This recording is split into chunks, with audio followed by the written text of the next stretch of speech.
সকলকে চিন্তা বিনির্মাণ ও রাষ্ট্র গঠনের লক্ষ্যে প্রতিষ্ঠিত জাতীয় ছাত্র সংগঠন গণতান্ত্রিক ছাত্র শক্তির পক্ষ থেকে সালাম ও শুভেচ্ছা।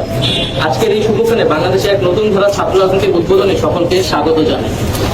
এই নতুন ছাত্র সংগঠন গড়ে ওঠার পটভূমি কোভিড পরবর্তী সময় বাংলাদেশের রাজনীতি, বিশেষত ছাত্র রাজনীতি আমরা এক অচলায়ন লক্ষ্য করি। আমাদের কাছে মনে হয়েছে বর্তমান ছাত্র রাজনীতির প্রধানত সংকট কোনো ভীষণ ও দীর্ঘমেয়াদী লক্ষ্য এবং সময়োপযোগী কর্মসূচি না থাকা, চিন্তা ও রাজনৈতিক সমন্বয় ছাড়া একটি জনগোষ্ঠী নিজেকে বিকশিত করতে পারে না। তাই বিদ্যমান ছাত্র রাজনীতির পর্যালোচনা ও নতুন একটি ছাত্র রাজনীতির বিকাশের লক্ষ্যে আমরা কিছু শিক্ষার্থী ঢাকা বিশ্ববিদ্যালয়ে দীর্ঘ কয়েক মাস ধরে নিজেদের ভিতর আড্ডা, আলাপ, মত বিনিময়ের মাধ্যমে একটি রাজনৈতিক বোঝাপড়া তৈরি করতে সচেষ্ট হই। আমরা খেয়াল করি একই রকম লক্ষ্য উদ্দেশ্য নিয়ে জাহাঙ্গীরনগর বিশ্ববিদ্যালয় সহ বিভিন্ন শিক্ষা প্রতিষ্ঠানে ও জনপরিসরে স্বতঃস্ফূর্তভাবে অনেক আড্ডা, সেমিনার, প্ল্যাটফর্ম তৈরি হয়েছে। পাশাপাশি ক্রিয়াশীল বিভিন্ন সংগঠনের সক্রিয় সদস্যগণ তাদের সংগঠনের প্রতি আস্থা হারিয়ে নতুন রাজনৈতিক উদ্যোগের পরিকল্পনা নিচ্ছিল। রাজনৈতিকভাবে আগ্রহী বিভিন্ন প্রক্রিয়ায় জড়িত আমরা কিছু শিক্ষার্থী নিজেদের চিন্তা ও লক্ষ্যের ঐক্যমত্যের ভিত্তিতে একটি নতুন প্ল্যাটফর্ম প্রয়োজনীয় অনুরোধ করি। সেই লক্ষ্যে আমরা গত কয়েক মাস ধরে বিভিন্ন শিক্ষা প্রতিষ্ঠানের রাজনৈতিক, সাংস্কৃতিক ও বুদ্ধিভিত্তিক সক্রিয় শিক্ষার্থীদের সাথে আলাপ আলোচনা ও মত বিনিময়ের মাধ্যমে একটি নতুন ছাত্র সংগঠন গঠন করার সিদ্ধান্তে উপনীত হয়েছে। আমাদের পর্যালোচনা ও বর্তমান প্রেক্ষাপট আমরা সকলেই দেখতে পাচ্ছি যে বাংলাদেশ আজ এক ক্রান্তিকাল অতিক্রম করছে। ইতিহাসের ভুল ত্রুটিকে বর্তমানে সংশোধন করে এক নতুন বাংলাদেশ বিনির্মাণের প্রত্যাশা সকলে। এর জন্য প্রয়োজন সময়োপযোগী রাজনৈতিক চিন্তা ও নেতৃত্ব গঠন। বাংলাদেশে ঐতিহাসিকভাবে ছাত্র রাজনীতি নেতৃত্ব বিকাশ ও রাজনৈতিক শিক্ষার আদর্শ হিসেবে কাজ করেছে। বাংলাদেশের রাজনৈতিক বন্দোবস্ত শিক্ষা ব্যবস্থা যে দীর্ঘমেয়াদী কত অব্যবস্থাপনা তৈরি হয়েছে তার পুনর্গঠনের প্রয়োজন দীর্ঘমেয়াদী পরিকল্পনা ও ধারাবাহিক সক্রিয়তা। এ কার্যক্রমে শিক্ষার্থী ও তরুণদের রাজনৈতিক অংশগ্রহণ ও নেতৃত্ব অতি জরুরি বিষয়। কিন্তু বাংলাদেশের বিদ্যমান রাজনৈতিক সংস্কৃতি ও ছাত্র রাজনৈতিক প্রচলিত ধারা শিক্ষার্থীদের রাজনীতি বিমুখ করে তুলেছে। পূর্বেকার ছাত্র রাজনীতির স্বাধীন ও স্বতন্ত্র শক্তিটা যেন কেবলই ইতিহাসের সোনালী সৌন্দর্য।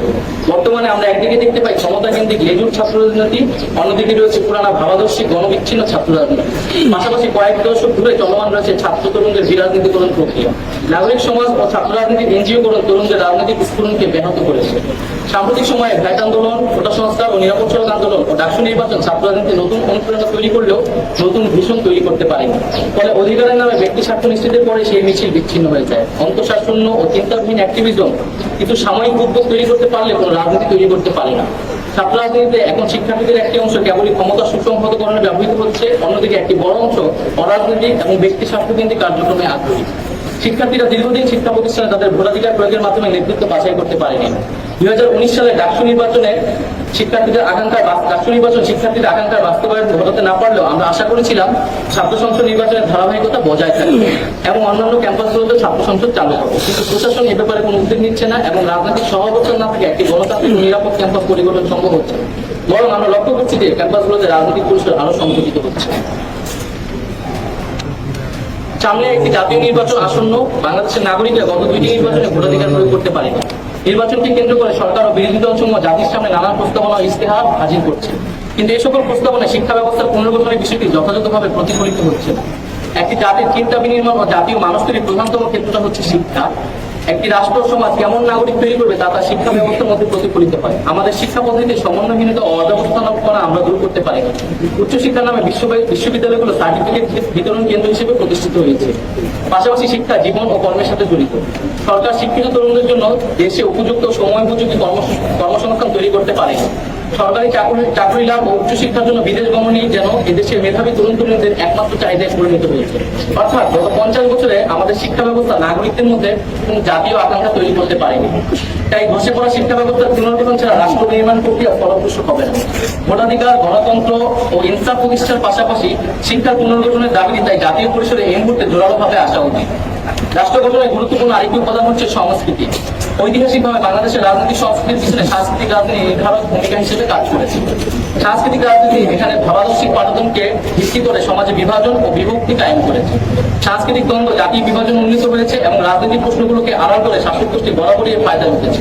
ফলত আমরা জাতীয় সংস্কৃতি ও সংহতি তৈরিতে বারবারই ব্যর্থ হয়েছি।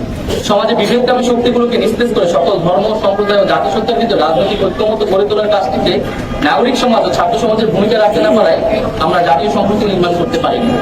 বর্তমান বিশ্ব ব্যবস্থায় রাজনীতির প্যারাডাইম পরিবর্তিত হচ্ছে, ফলে রাজনীতির নতুন নতুন ইস্যু ও এজেন্ডা জায়গা করে নিচ্ছে। জলবায়ু ও পরিবেশ বিশ্ব রাজনীতির প্রধান বার্গেনিং ইস্যুতে পরিণত হয়েছে।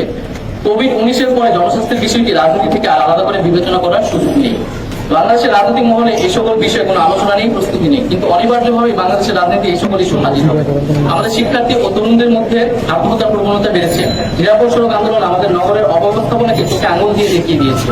পরিবেশ, জলবায়ু, নগর ব্যবস্থাপনা, জনস্বাস্থ্য ও মানসিক স্বাস্থ্যের ধারণাগুলো সামনের রাজনীতিতে গুরুত্বপূর্ণ জায়গা দখল করে নেবে, এই বিষয়ে সন্দেহ নেই। এই সামগ্রিক পরিস্থিতি বিবেচনায় আমাদের মনে হয়েছে দীর্ঘমেয়াদী লক্ষ্য ও পরিকল্পনা নিয়ে বাংলাদেশে একটি নতুন ছাত্র রাজনীতি দরকার, যা শিক্ষার্থীদের কল্যাণে কাজ করবে। একটি নির্দলীয় নতুন ছাত্র সংগঠন, যার মাধ্যমে রাজনৈতিকভাবে শিক্ষিত ও সচেতন ছাত্র সমাজ তথা একটি রাজনৈতিক প্রজন্ম গড়ে তোলা সম্ভব, যেখানে বাংলাদেশের ভবিষ্যৎ নেতৃত্ব তৈরি হবে, এবং একটি জাতীয় শিক্ষা আন্দোলনের মাধ্যমে রাষ্ট্র গঠনের কার্যক্রমকে এগিয়ে নিয়ে যাওয়া। পাশাপাশি রাজনৈতিক পরিসর নির্মাণ ও নাগরিক মুক্তি রাজনীতির মাধ্যমে সামাজিক